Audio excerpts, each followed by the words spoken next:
Maths कोई भूत नहीं है भाई जो आपको खा जाएगा। ठीक है, कई लोग पूछते हैं ना कि सर मैथ स्ट्रॉन्ग करें कैसे करें, मैथ स्ट्रॉन्ग कैसे करें। भाई मैथ स्ट्रॉन्ग अगर करना है ना आपको, तो सबसे पहले तो अपना जो सिलेबस है मैथ्स का वो कंप्लीट करो। आप किसी से भी पढ़ रहा हो, आप मुझसे पढ़ रहा हो या फिर किसी भी टीचर से पढ़ रहा हूँ, तो उसका जो सिलेबस है मैथ्स का वो आप कंप्लीट करें जो भी टीचर ने पढ़ाया है। और एक बार नहीं, कम से कम 2 से 3 बार उस सिलेबस को कंप्लीट करिए आप।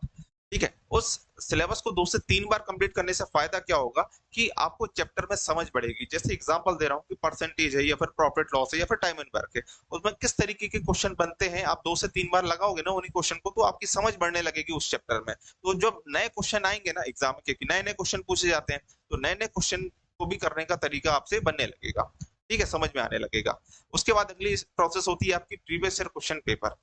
कम से कम 3 से 4 साल की प्रीवियस ईयर क्वेश्चन पेपर, आप किसी भी एग्जाम की तैयारी कर रहे हो, आप एसएससी की तैयारी कर रहे हैं, आप किसी भी स्टेट गवर्नमेंट एग्जाम्स की तैयारी कर रहे हैं, आपको प्रीवियस ईयर क्वेश्चन जरूर लगाना है। ठीक है, जैसे एसएससी की तैयारी कर रहे हैं तो जरूरी नहीं कि एसएससी सीजीएल के ही लगाएं, एसएससी सीएचएसएल के ही लगाएं, एसएससी जीडी के ही लगाएं।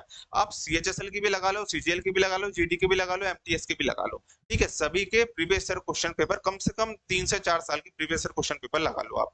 इसके बाद अगली स्टेप आती है आपकी मॉक टेस्ट। मॉक टेस्ट लगाना बहुत जरूरी है। इससे क्या होगा, आप टाइम मैनेजमेंट सीखेंगे, आप एग्जाम देने का तरीका सीखेंगे, एग्जाम किस तरीके से दिया जाता है। उसके साथ कई लोग पूछते हैं कि सर स्पीड कैसे स्ट्रॉन्ग करें, तो स्पीड बूस्ट कहां से होगी, मॉक टेस्ट से होगी। जब आप एक टाइम ड्यूरेशन में टेस्ट लगाएंगे तो उससे आपको ये समझ में आएगा कि किस क्वेश्चन में हमें कितना समय देना है।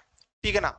और मॉक टेस्ट के लगाने के बाद आपको एनालाइज करना बहुत जरूरी है। अगर आप एनालाइज नहीं करेंगे ना तो मॉक टेस्ट लगाने का कोई मतलब ही नहीं है।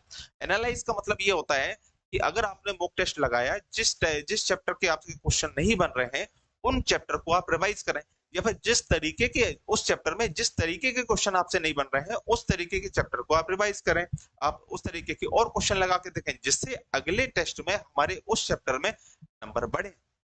अब अगर किसी मॉक टेस्ट में आपके 70 नंबर आए हैं, तो आप अगले टेस्ट में 71 करें, 72 करें, 75 करें, इस तरीके से आप इंप्रूव करें धीरे धीरे। ठीक है ना, तो इस तरीके से आप अपना मैथ स्ट्रॉन्ग कर सकते हैं।